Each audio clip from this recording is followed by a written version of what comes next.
Hey Deep Chatters, I'm Leah Morris here with my co-host Jennifer Butler, and this is Deep Chats Podcast, where we have raw discussions about real life.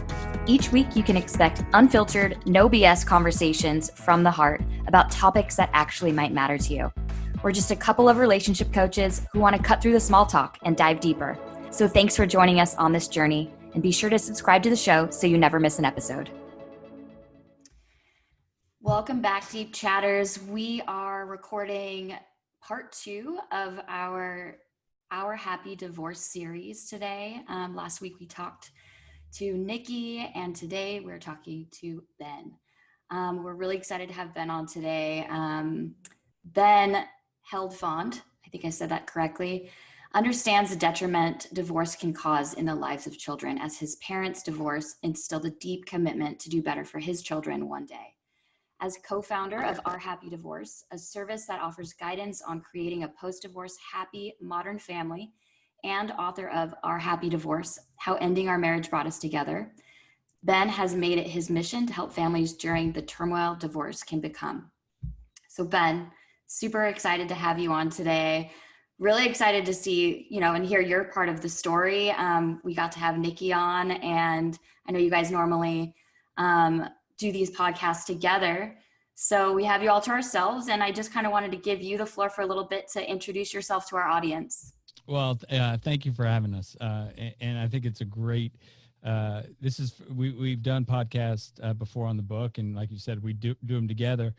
I do feel a little bit of pressure though now, that I forget what game it was where the spouse would have to go in the other room, they would answer questions and then come back. Yeah. And so I hope that game. the newlywed game. So this is the divorce game. So I hope that our stories somewhat align. Otherwise, so I'm feeling a little bit of an imposter syndrome pressure. But yeah, Nikki and I, obviously were married.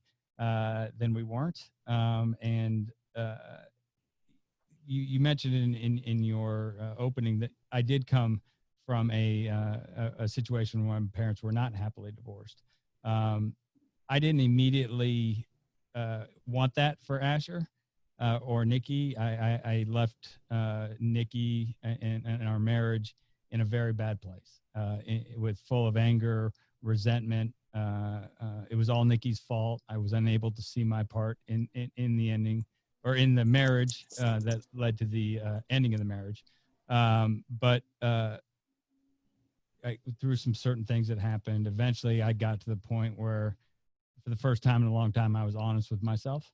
And I could see if I went down this route, which was the route I was going to go of the typical divorce, high conflict divorce, I knew where it was going to end. But meanwhile, I was going down that path without any observation or any awareness or any mindfulness of my parents, my situation, or what was going to do for Asher. Because I was, when you have all the divorce pushes all, especially for men, I think, the two main FU buttons that we have, which is romance and finance. And women, the same thing too. But I was so blinded by anger and all those, buttons being pushed so hard that I couldn't even see that I was going to repeat the same mistake that my parents made. But it finally got to a point of being honest and being mindful that if you go down this path, you already know where it's going to end. But let's, maybe try to find a different path. And so we did. I wish I could say that it was easy. It wasn't easy because it took me and Nikki to her own degree, but me especially. Well, not especially, I could speak for me, but I had to come to grips with what I did, what my part in the relationship was, and have an honest, do some honest work around who I really was, what I did in the marriage to make it not work. And at the end of that process, it was clear that I was living in such denial. I wasn't the man I thought I was. I wasn't the father I thought I was. I wasn't the husband I thought I was. I wasn't the, and everything. I thought I was this like holier than thou angel. But when I really got honest, I was a complete opposite. And it was just so much easier for me to point the finger at Nikki. So I apologized to her, which was the first time and only time I think that we've ever apologized to each other. And but from that moment on, it became a little bit easier because we had cleaned up the wreckage of the past, and we could move forward. You know, I think so many times in divorce, unfortunately, people don't clean up the wreckage. And at least acknowledge that it takes two to make a relationship and it takes two to ruin.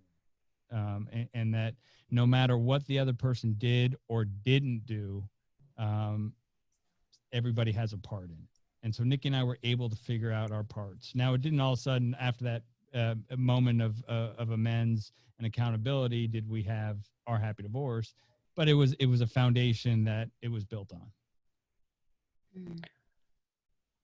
I find this so, thank you for sharing so honestly. I find it so inspiring and intriguing, because that initial response, the anger, and kind of going at divorce from that angle, which is a common route.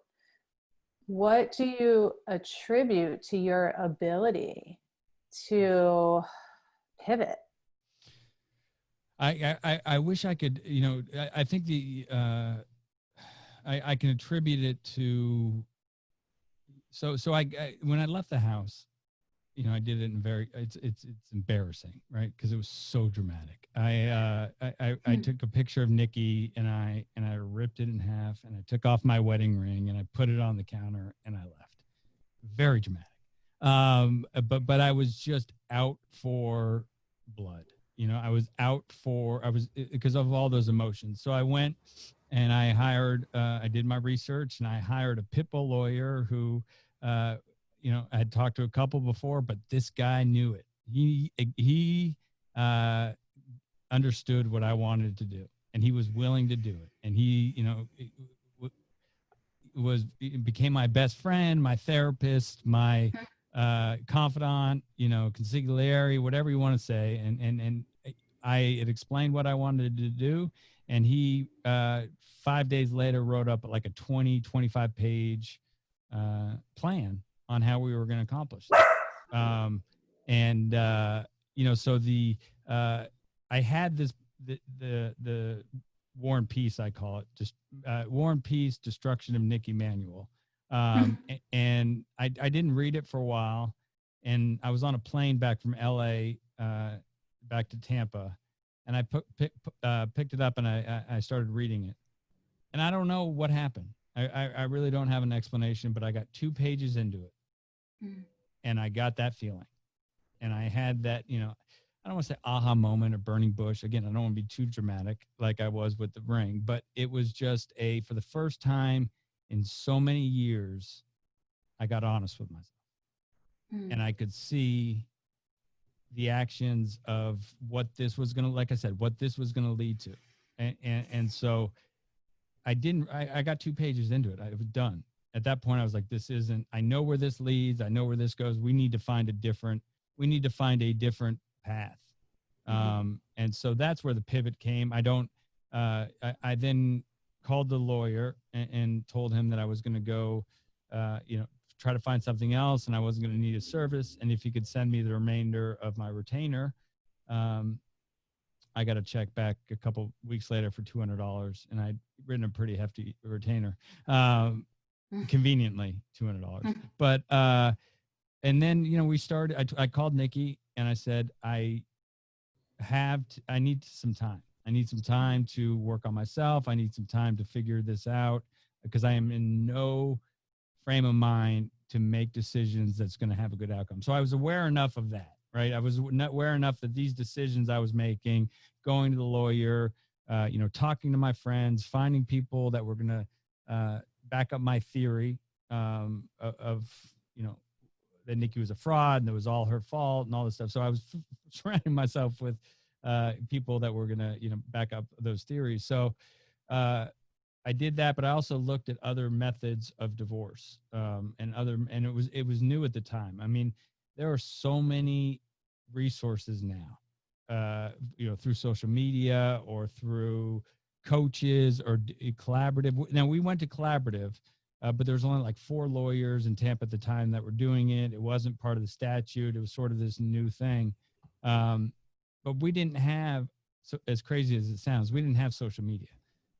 We had MySpace at the time, I think, but there were no co-parenting support groups, on MySpace. But so we sort of just figured it out, and we hired lawyers. We decided that after that coffee shop meeting where we both apologized to each other, we then decided that we committed to not having Asher, our son, be responsible to pay the emotional bill of the divorce at the end of the day. I think that happens so many times in divorces. The parents rack up this huge emotional bill and then hand it to their kid and say, be responsible for paying this. Oh, and by the way, you didn't pick what was ordered, or you had no choice in the situation. So that was our, simple, again, not easy, but that was our simple pivot, is that we just decided to make decisions that were best for Asher. So every decision we made and have made for the past 13 years, 2 + 2 has got to equal 4 for Asher. Now, in divorce and in post-relationship situations, some of those decisions for Nikki and I might have felt like the answer was 1,000, right? Bringing somebody else new into the relationship, or custody, or whatever it was. But if we were honest, and 2 + 2 = 4 for Asher, then that was the decision we went with. Wow.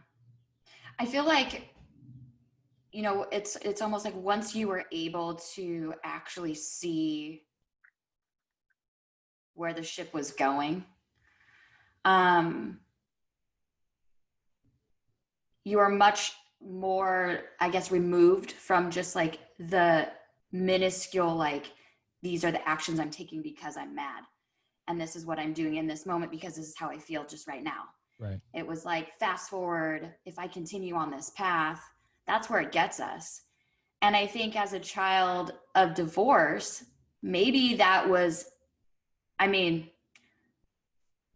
much more realistic vision, because actually how that feels to be there. It wasn't just this like concept. It was a reality that you lived through yourself. It's funny because, just really quick, because you're exactly right. And it's another example of that nothing happens in life by mistake, right? At least that's the way I feel. And that's not religious. That's not, that is just a, sort of a spiritual thing that I believe in. And as long as we can learn from it. And so, one thing I didn't want this book to be was like a salacious tell-all. We wanted to live in the problem, but part of the details were my parents and the situation. So I wanted to make sure my mom was okay with what I said and the way I was presenting it. So I sent her a copy to read, and she got done with it, and she called me up, and in typical Jewish mother fashion, she said, "I'm sorry I ruined your whole life." And I told her that, "Mom, you don't understand.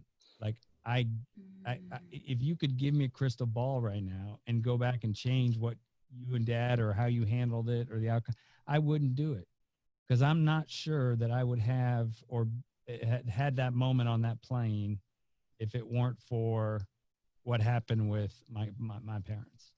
So, I'm glad it happened. And I don't know if I'd have the mindfulness or the awareness to realize, where that path ends. Mm-hmm.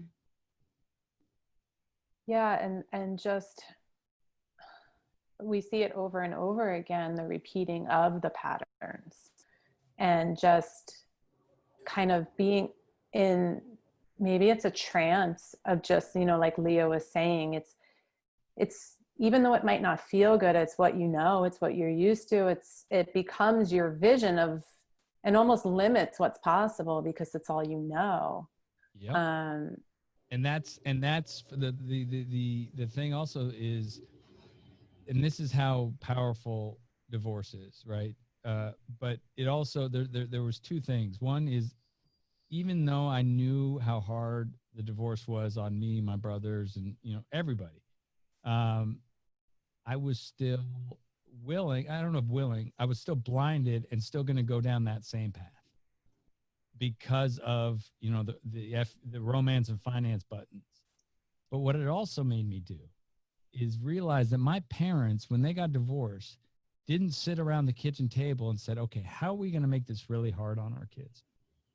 Right? It wasn't a premeditated decision that my parents made. It's just, it deals with so many emotions, of betrayal, of failure, of just every fruit salad of negative emotions divorce covers.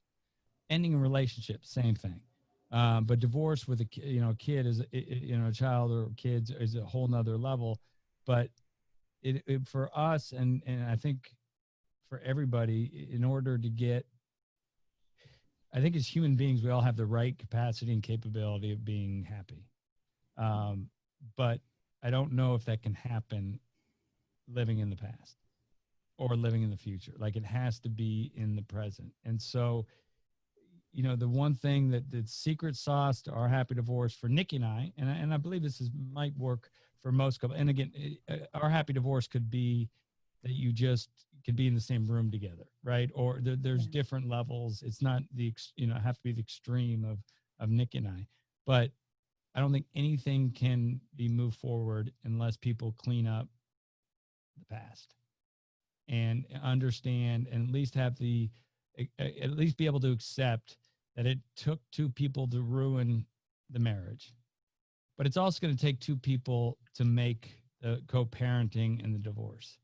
And even sometimes now four people, because we have, are remarried and all that. So, unless that is, Nick and I don't think would ever be where we are if we didn't both agree, we got to the same point different ways, but that it was no one's one fault. There was no villain in this story. That's why this book is not a salacious tell-all book that you're not going to find out what happened, who did what or who didn't do what, not because we are hiding the truth, but because it doesn't matter. And that's where Nikki and I got to. Like, some people, go out, some people go in, some people pull away, some people, look. So it all that stuff is just a symptom of the problem, right? And so and the other thing, about the details is our whole motto, or our whole mantra, is what's best for Asher. For him to find out what happened in his parents' marriage in a book is not what's best for him, right? So, but the main, that's a reason. But the main reason is, reason we're able to write that book is because all that stuff didn't matter. They were just symptoms, and we had to clean up each other's, side of the street. This is so interesting because I feel like it right before you said that, I feel like I was kind of looking for a villain in the story. And I think that it is in our nature. I think, it's in everyone's nature, even those of us who have gone through divorce ourselves, who know better, to look for who's to blame. And it makes it easier to sort of tell it like it's a story rather than it telling it from like our experience, like, oh, this happened to me. They did this to us. And so I love that you said, no one is a villain in our story. And, it is, and the way that we're sort of interviewing the both of you is really refreshing to hear. Yes, there was things that I was responsible for and that they were responsible for. But at the end of the day, the main responsibility was Asher's happiness and health and wellness and well-being. And I think that's what really has smoothed this all out. If there's a villain, You know, if there was a villain in our story, which there was when I left the house, right? Nikki was the villain. It is very easy to ignore your own BS and your own problems if you're pointing the finger at somebody else, right? If only she hadn't done this. I mean, how many people would say that? If only, you know, Nikki had done this. If only she should have done this. She should have done. And that is a mentality that would never been able to achieve what we've done and had the life we've had if you know, I love the expression when you point the finger, three are pointing back at yourself. But that's the reality is look, there are some exceptions. I think it's important to say that you know, there is physical abuse, there's, you know, sexual abuse. There are some outliers that this doesn't work for. So there are situations where, yes, there are villains. But, you know, in our situation, you know, there was none of that. So it was easy to take account. Not easy. We had to take accountability for our part. Yeah. Yeah, I love that you said, because I went through a divorce as well, and I remember that moment when I finally realized the details didn't matter, right? Like my version of the story was just a story, and he had his own version, and none of that mattered. The details didn't matter. What mattered was, this is the reality we're living now, and how are we going to find a way to do this in the best way? And like you said, as long as you're pointing the finger, you can't look at yourself. And it really is this defense mechanism so that you don't have to look at yourself if you're looking at the other person. Right. Yeah. And that's the, you know, the stories. It's funny because you said, you know, you had your story, he had story, and it's amazing. If you had Nikki and I write our story in you know, right after I left the house, it would have been like one in French and one in Latin. Yeah. Right. And that's part of the problem. Is that people have their perceptions, right? People have their you know, villain. They have their you know, everybody's interested in. We've had conversations even in the beginning of you know, people wanting to one person wanted, a producer wanted to option the book, right? And you know, one thing, again, this was never like it never will be, but it was never a money making thing. So they wanted this is. I told the guy, I go, this will never be a good Hollywood movie because there are no bad guys. There's no villain. There's no one to say, oh, I don't like that guy, right? And we're not willing to do that, and we're not willing to talk about you know, what happened in the thing. So, you know, you would never make this movie. So yeah. So again, the stories are a lot of the times at the end are told through our own resentments, our own negativity, our own perception of what went on.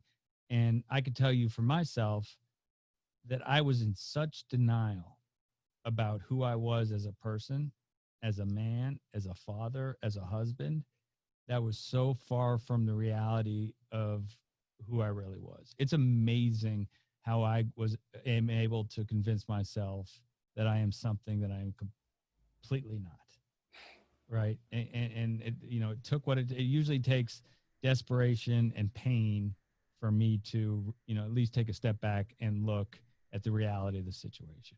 But I am I never wrote a book. I never planned on writing a book, but I am a great fiction teller in my own head. Yeah, it's almost like you were taken, gosh, the ego, just this amazing thing. But it's almost like you took that perfect little glass plate that you had thought that you were and just slammed on the ground, and there you were with all the actual pieces. Looking down at it saying like, oh, that's what that was this whole time. But like, what a humbling experience to bring you into a deeper sense of yourself so that you can actually show up with integrity. I mean, it does take these big challenges sometimes and these struggles to like break us to pieces. And here you were able to allow yourself to do that. And I think that it's really incredible because I'm not sure that a lot of men have that. No, we don't. The humility. Not a lot of men. Majority of us, yes, we do not. Yeah, and then to talk about it afterwards, especially. Well, and that's part of the hope that I hope to inspire men. When you look up, and I'm not going to go into this field, but when you look up divorce coaches or life coaches that don't have to do with business, they're usually for women, right? Yeah. We as men are socialized to suck it up, to be strong, to not be vulnerable. Vulnerability is weakness. And I found in my life, and part of this, I think it's important to explain that I got sober at 21 years old. I had a drug and alcohol problem, and I got sober at 21, and I was given some tools for life. And so a lot of the things that I'm talking about are not, Deepak Chopra or Ben Heldfond, original thoughts. Right? These are tools that I've learned, to overcome, my addiction for the past 25 years. But part of that was getting real and getting vulnerable and being able and having the courage to go through hard times. When every atom and every molecule of my being, also my chromosomes, are meant to go around them. And what's the quickest way to go around them? And so, unfortunately, I guess, or fortunately, whichever way you look at it, but pain is a great motivator for me. Like, I'm not willing to smash that piece of that plate unless I'm in enough pain. Because pain comes willingness for me, and desperation. And so the thing, yes, about men is that we have a hard time being vulnerable, admitting we're wrong, all the things that sort of are blockage towards the reality of maybe what we're seeing. Women like to talk about it, maybe too much, and like to find people to back up, but we all have our problems, right? We all, each sex sort of has their hurdles, or their crosses to bear. But for men, it is a struggle. It is a struggle to be vulnerable. It's not comfortable. It's not even, when I talk about it, I'm like, you're kind of sounding like a puss here. But what I have found is it's the only way I can make meaningful change in my life, is to get honest and to get real. Yeah, and it seems like you help other people do this as well, right? With the service that you guys provide. Yeah. Or is it the both of you that? Okay.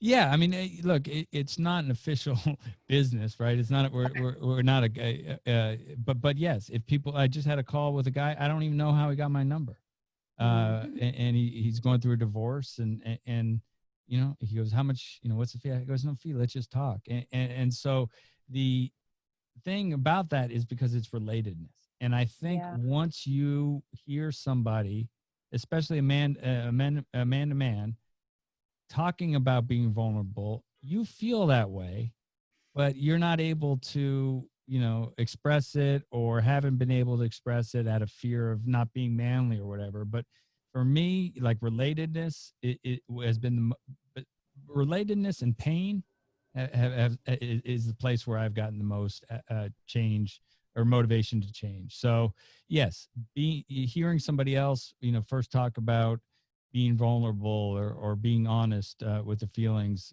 when I first got sober, was, especially another man, was like, okay, it's okay to do that. It's okay to feel that way, because I feel that way. I just have never been able to express it. So I stuffed it and thinking that it goes away. Newsflash, it doesn't go away. You just stuff it and stuff it and stuff it until eventually there's no more no more room in the trash compactor and it starts, bubbling out or coming out in different ways. I think women have a similar experience, and sometimes need permission. I think that's kind of the block, just speaking as a woman, when you have another woman give you permission to feel a certain way or to be angry or whatever that is, right?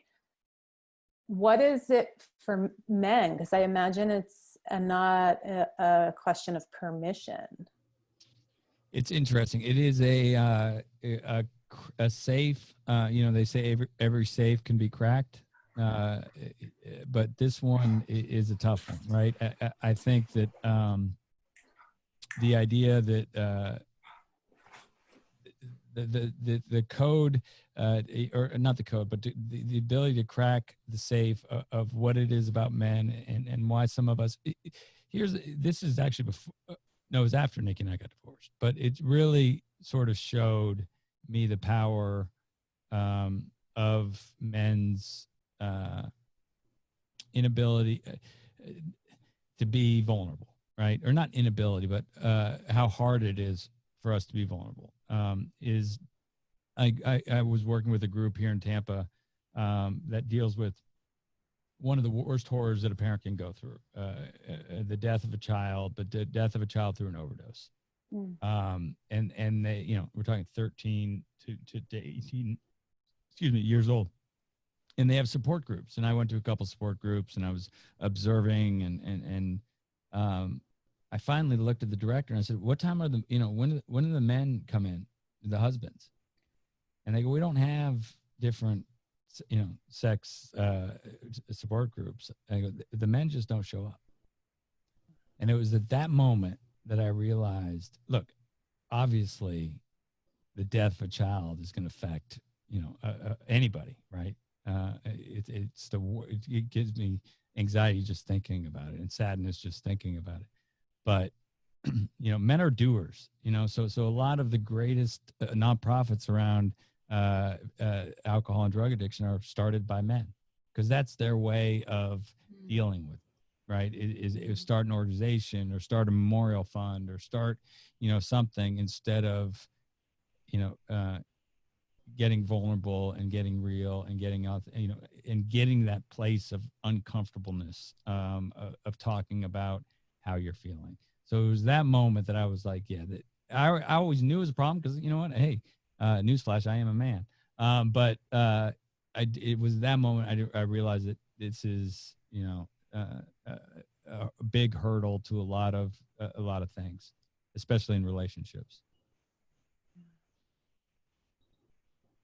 And so you have a son now who's directly learning from this whole experience as well, but everything you're talking about, like how to sit in vulnerability and not run away from it, and to see it as a motivator. And how do you see this reflected back to you through Asher? Well, I think no matter how, quote unquote, good of a father I am, or no matter how much I am present in any of my kids' lives, is that, one day chances are they'll be sitting in therapy talking about how I effed up their life. So that's just what I say. That's just the nature of being a parent, right? But there was another moment about 3 years ago where Asher and I were on a fishing trip, and we were on the boat, and out of nowhere, he said, "This divorce is really hard on me." And I felt like saying, "You little SOB, you have no idea what a hard divorce is." But then restrain a pen and tongue sometimes. I was able to stop for a second and get down to his level and empathize for a second and realize that even if I had taken all the other nonsense out of my parents' divorce, well, first of all, it was never his choice. It's never any of the kids' choice to get divorced. So that's hard on itself. Like no matter how hard Nikki and I, or no matter how well or not well Nikki and I get along, it's Asher's choice would always be for his parents to be together, right? But then just the logistics of, you know, having divorced parents, of being displaced every couple of days, and you know, forgetting your math book. I remember like forgetting a history book over at mom's, and I was at dad's, and what you know, before I drove, I had to, you know, ask him to drive me over. So just the logistics of it, and the fact that it's not his choice. Yes, it's hard. And so I was able to say, yes, it is hard. And not to give, and not sit there and talk about how well he has it and how, you know, lucky he should be, and, you know, all this stuff, but just say, yes, it is hard, you know. And I told him about my experience, not, you know, to compare them, but just the hard part of it, of being displaced. And so that's one thing that, you know, I've been able to try to do with him is, you know, live in empathy, and not try to say, oh, well, you have no idea, and all this other stuff, and compare the two. But it was really, lack of a better word, and maybe pun intended, but sobering moment when he said that, was that even as, you know, great as Nikki and I think we are, and what we have accomplished is extraordinary. Especially, I think you've spent time with Nikki, and, you know, spent a little bit of time with me now. We are not easy people, class A, you know, dig our heels in people. So what just that we accomplished it is amazing, but not to lose sight of the fact that our son was, you know, caught up in the middle of it. Not in a, you know, not as bad as it could be, but it's still very hard on him. So imagine if you add all the other stuff on top. Yeah. You know. Yeah. I love that you let him have his experience. I think that is the biggest piece, is that, and I think a lot of times as parents, meet sometimes really well intentioned. We come in and oh, it's okay, it's not a big deal, or whatever that is, just, and that's really about us trying to soothe our own discomfort instead of being like, whoa, right? Yeah. Like, this is their experience. Maybe we don't understand it or whatever, but let's let them have it. Yeah, and that's, you know, I don't know if I'm allowed to swear on this, but Sure. I'll use it. You know, the idea that kids are resilient and they'll get over it is bullshit. You know, and that's just BS. To, again, like pointing the finger at somebody else is to justify your behaviors, right? Or to say your behaviors are okay. But I can tell you, as somebody who you know, grew up in a not so happy divorce environment, it never got over. You know, it is a terrible place to be, stuck in between, and again, maybe a little dramatic, but being weaponized, and just being, you know, in a situation where either parent is talking so bad about the other one, and you're sitting there as a kid going, okay, I don't want to say, I want to say something, but I know if I say something, it's going to make the situation worse. And if anybody else did that or was talking about my parents like that, I would punch them in the face. But when your parents doing it, you just got to sit there and take it. And I mean, walking on eggshells and just, you know, being so concerned. A child shouldn't have to do that, right? Being concerned about parents' feelings, or, you know, Asher can feel comfortable calling me and saying, I want to stay at mom's one more night because, you know, Chad and I, or mom and I want to watch a movie. And although it's, you know, my day or whatever, great, you know, stay with your mom. Now, even 13, 14 years later, or a book, I'd be lying to you if the first reaction was like, ooh, like a little bit of a gut punch. You know, my gut's gotten a little stronger over the years, but the first reaction is like, ooh, like, you know, he doesn't want to come here. He's picking his mom over me, or he's picking his stepdad over me. But he has the comfort. He knows that we want what's best for him. So if he wants to stay an extra night, or, you know, whatever, good, stay an extra night. You know, it's not about my time. It's not about my ego. It's about what's best, you know, for him. So he knows. I think that's the greatest thing, is that he knows that it's not, he shouldn't have to, he doesn't feel guilty, or be put in a tough situation, or not doing what he doesn't want to do. Now, we don't let him run, you know, wild, but at the same time, he's comfortable enough to tell us how he feels or what he wants to do and what, he'd like to stay. And again, sometimes it's my house, right? And he calls Nikki or I call Nikki, and of course, that's great. I really like that you said, though, that your initial reaction, though, is that gut punch. It's not like you're this enlightened being floating up here without feelings and you're just like, oh, it's like it hurts. But being able to, I think a lot of times people say, well, I put my kids first, but are you really putting the best interest above that gut punch? Right. Right. And again, that's another way of, sort of that plate you talked about is, sometimes what's best for the kids is a beard, right? Or smoke and mirrors for what's best for you.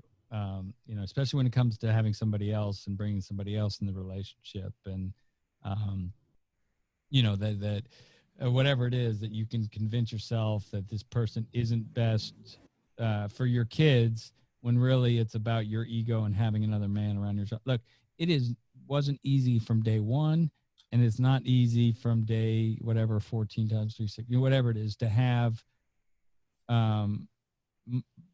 another father, which he is, to my son.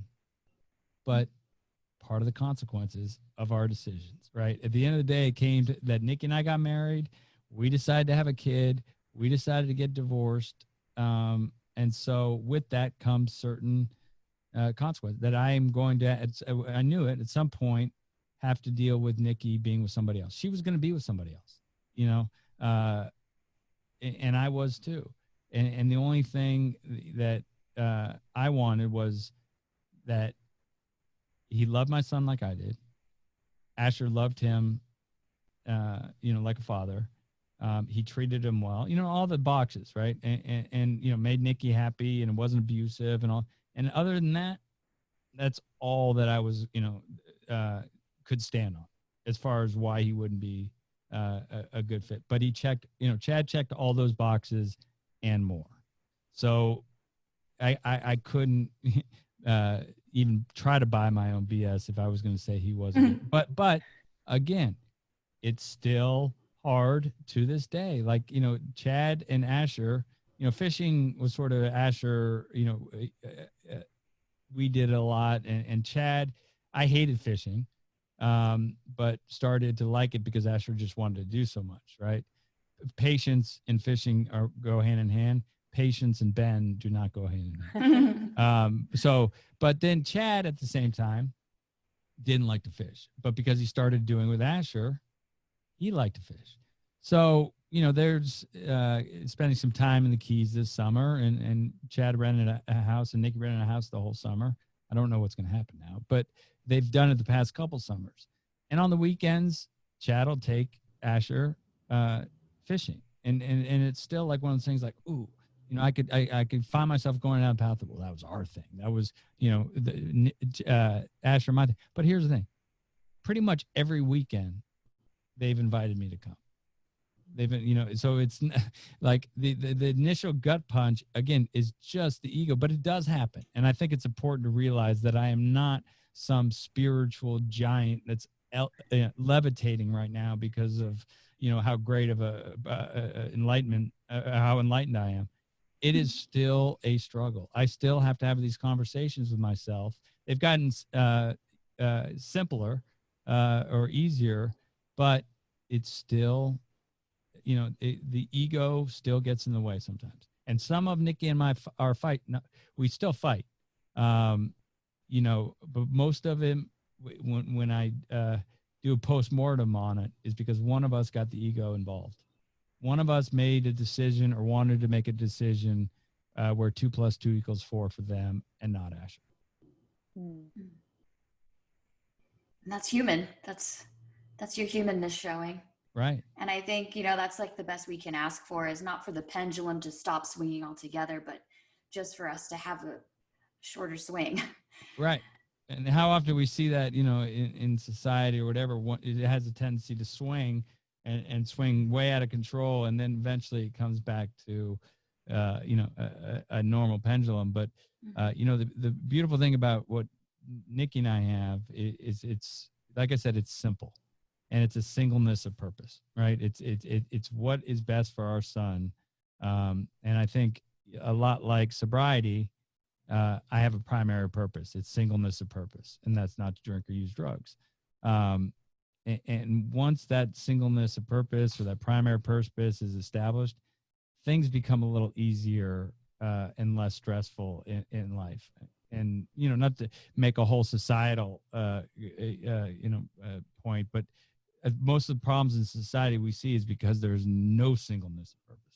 There's opposite sides of people's purpose, and that's where problems happen. And in divorce, the same thing. When one party maybe isn't as amicable or open to this, finding a different path is, again, it would never work, because it would never, our happy divorce would never work if Nick and I were both not trying to work on it and focusing on that singleness of purpose.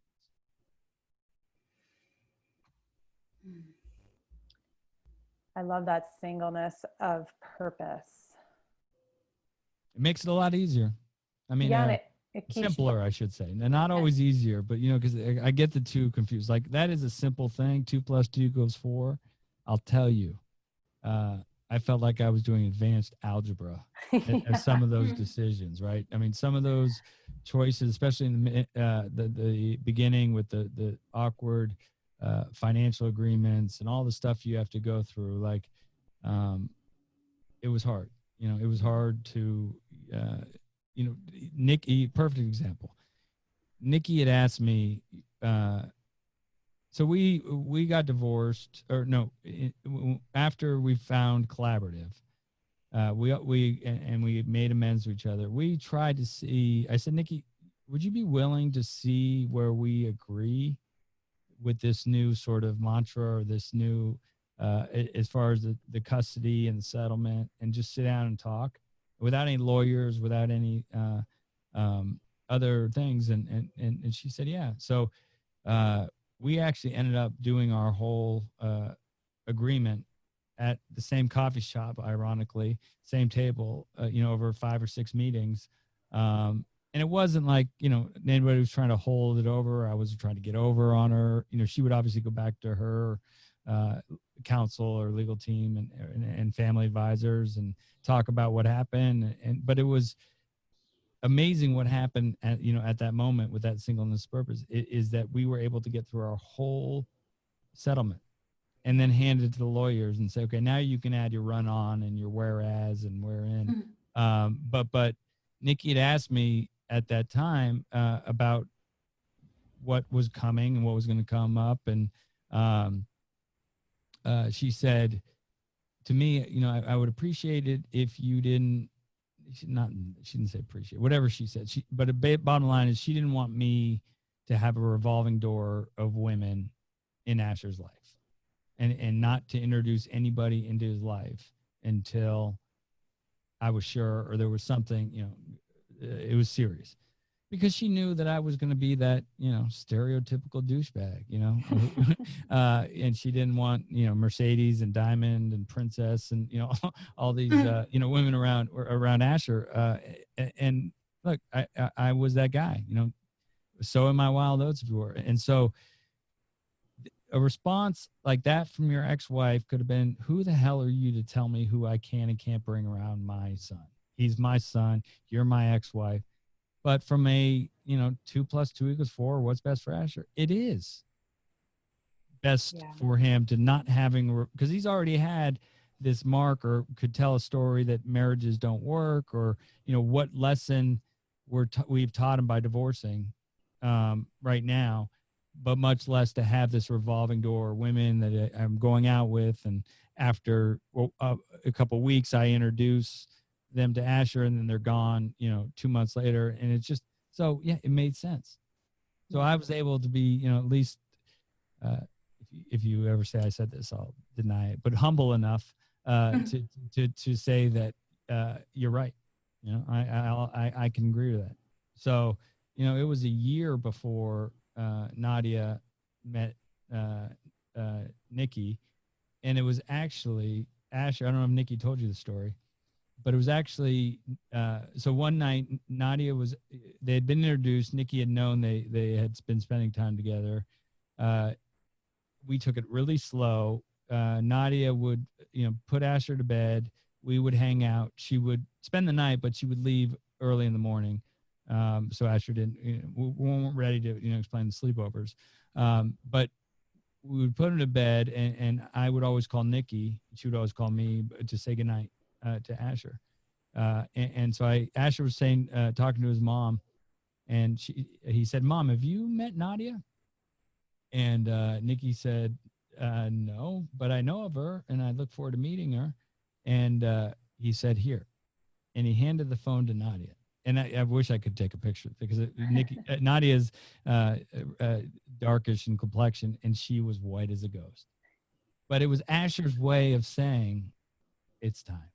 Yeah. You know, he was like 7 years old, and it was, he was saying, "I get it that Nadia is important to my dad. I get it that obviously my mom and Chad and, you know, have that relationship, but it's time they met." So he was the instigate. He was the one who said and told us when it was time for Nikki and Nadia to meet, and they met in person shortly after. What So a beautiful, gosh, what a beautiful, I mean, just that example of that singleness of purpose and what yeah. it opens up for. I feel like we could talk to you forever. Well, if you haven't learned, I could probably talk forever, and that's probably the problem. That's why I told you I'm so happy that you know, you guys got an opportunity to talk to Nikki alone without me, because I hogged the time. No, well, this has been so wonderful, and really hearing just your perspective of it and your journey through it. I know I'm grateful to hear, and I know our listeners as well. But as we wrap up, I guess, is there, like, if you had one piece of inspiring wisdom to leave our listeners with, what would that be? Oh man, particularly, you know, for the people who are going divorced, or, you know, going through a divorce, is you don't have to walk around the rest of your life with this toxic hatred, this toxic resentment. You know, ironically, the singleness of purpose, what was best for Asher. But usually with selfless acts like that, is that the person is rewarded so much more. And so it has been so much better for Nikki and I as individuals, as people, our relationship. We don't have to walk. You know, I see people who are remarried, you know, moved on with their life, but they still have such a toxic relationship with their ex that really is a burden to their life. And they're, you know, but Nikki, you know, and I can honestly say I love her. I mean, she is my best friend. She's the one who is the reason that I'm married to Nadia, because I didn't want to get married again. And Nikki was the one who called me out on my BS and said, "You'd be stupid. You're an idiot," she said, "to not marry that woman. You are not going to find anybody better." So, you know, but the point is that you don't have to go around the rest of your life with this toxic burden on your shoulders. And the result was to see Nikki grow into a woman, to see Nikki grow into the relationship that she has with Chad, that they are, no doubt that they are meant to be together. I mean, I joke, I see them, Nikki's holding her hand, and the way she looks at him, she never did that with me. She never looked at me like that. But she's grown as a woman, and I've grown as a man. And it's because we don't have that weight of resentment and stuff holding us over. So it's possible, and the benefits are so much better for everybody involved, and especially and it goes to Chad and Nadia too, because they don't have to come into this toxic relationship. I mean, step parents don't get enough credit, first of all. Yeah. You know, we wrote the book, and then we're about to go to print with it, and I said, you know what, this doesn't make sense. We need Nadia and Chad to have a chapter in this book, because they play such an integral role. And they didn't have to come into a situation where it was ugly and toxic. And so it doesn't have to be the long-winded answer to your question is it doesn't have to be that way. It doesn't have to be, you don't have to walk around with this, resentment and this bad relationship the rest of your life. Love that. Thank you. Thank you for that. Thank you guys. How can our listeners follow up with you and find you? And it's everything at Our Happy Divorce. Pretty simple. OurHappyDivorce.com, social media, everything Our Happy Divorce. I think Facebook is not at, but it's Our Happy Divorce. We have a support group on Facebook, Our Happy Divorce support group, something like that. But if you have questions for us, reach out. Again, we're not experts. We didn't go to law school, or we're not therapists. Nadia's a therapist, my wife, but we have an experience, and we have a shared experience that we can answer any questions or about any situation you might be going through. And if you just want a non-professional advice or how we handle them, we're more than happy to help. So. Thank you so much. Thank you guys. It's been a lot of fun. Yeah. I've loved this conversation. Deep Chatters, thank you so much for tuning in, and we will be back with you next week. Have a wonderful week. To all you Deep Chatters out there, Leah and I want to thank you so much for listening.